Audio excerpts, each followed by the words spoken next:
If you're looking for new construction in Santa Clarita, Tesoro Highlands is a community you really need to see.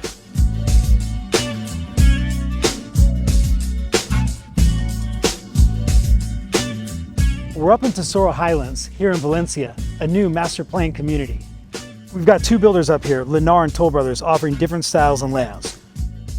There is a 55 plus component to Tesoro Highlands as well. We're not covering that in this video. We'll save that for a separate walkthrough.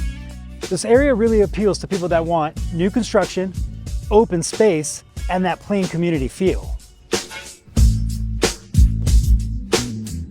Lennar tends to be a little more efficiency driven. A lot of their homes come with bundled features, so there are fewer design decisions to be made. It's a great option if you want new construction without customizing every detail.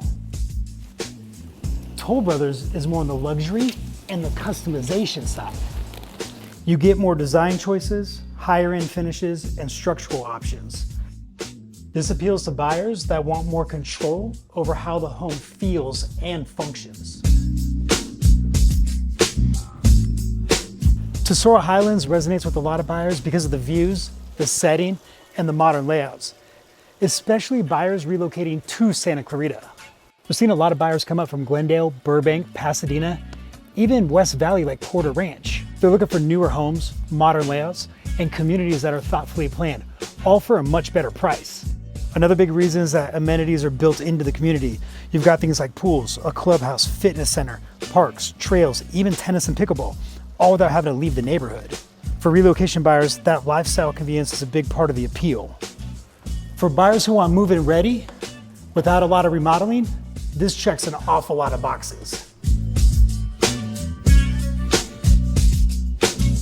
This is where a lot of buyers get tripped up in new construction, because the builders will say things like, price is never negotiable. And sometimes that's true, but what doesn't always get explained is that other things absolutely are negotiable.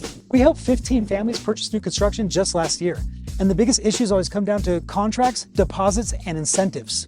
And every builder handles these things differently. Another thing we're always careful about is the buyer getting too enamored with the model. Model homes are designed to show everything at its best: upgraded finishes, premium lighting, landscaping, and design features that don't always come standard. The home you actually buy will often look much more plain by comparison.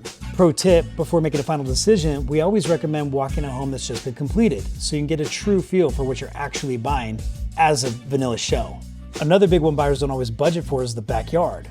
Hardscape, landscaping, patios, retaining walls, these can get very expensive very quickly.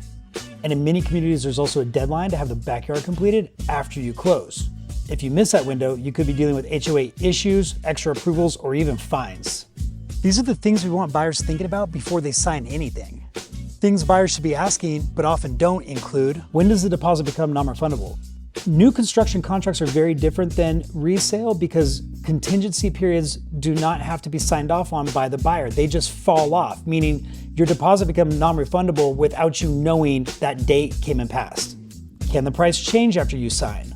This can happen if they cite things like building costs going up, so you need to find out if that's built into the contract. Are incentives for using the builder's lender actually worth it? Sometimes you get a credit or maybe a lower rate because of it, but what if the lender's charging more points to get that incentive? Is it really worth it? What can be negotiated if price can't? There are a lot of tricks of the trade that an agent who has a lot of experience dealing with new construction, we can get things paid off, like maybe HOA fees for a year or two and other negotiable things. And what are the requirements and timelines for finishing the backyard? And this is a big one because, like I said before, there could be fines if you don't finish in time. This is where having your own representation really matters. The builder has contracts written for the builder by their lawyers. That's to protect the builder, not the buyer. Our job is to help buyers understand everything before anything becomes non-refundable. We walk you through the builder's contract, compare incentives, and look at the long-term costs, not just the monthly payment. New construction can be great, but only if you go well-informed. So if you're considering new construction here in Tesoro Highlands or any Santa Clarita new construction community, let us know. We're happy to help you break down the pros and cons of each area. Especially if you're relocating from other areas, it's worth having this conversation early. And if you're interested in the 28 questions buyers should be asking when they go to new construction, DM me and I'll shoot it over to you.